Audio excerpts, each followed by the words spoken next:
Welcome to The Last Breakfast. Please enjoy the video. In this video, I will show how to change Audi S4 key battery, easy method. Start by locating the small seam near the key fob edge and use a flathead screwdriver to gently pry it open. Remove the old CR2032 battery with care, noting its orientation so you can install the new one the same way. Press the housing back together until it clicks and test the key to confirm the remote functions correctly. Now we will walk through the step-by-step process in a calm, easy way so you feel confident.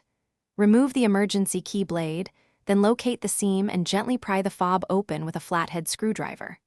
Note the battery orientation and swap in a fresh CR2032 cell, press the case halves back together, and test your buttons and remote start. If something feels loose, reopen and reseat the battery securely before closing again. If you're enjoying this easy guide, please subscribe and like to support more helpful car tips and quick fixes. Quick recommendation: musical notes bring your space to life with the Echo Dot smart speaker, a handy companion while you work on small projects. Check the description for the link and other deals. Your support helps me make more content, and now let's get back to the video. Here are practical tips to prevent common hiccups and keep your key working reliably.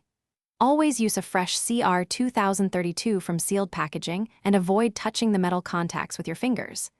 If the remote still does not respond, check for corrosion, reseat the battery, and ensure the case snaps fully closed.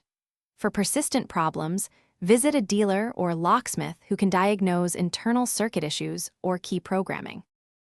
Thanks for watching. If this was helpful, leave a like and consider subscribing. See you next time.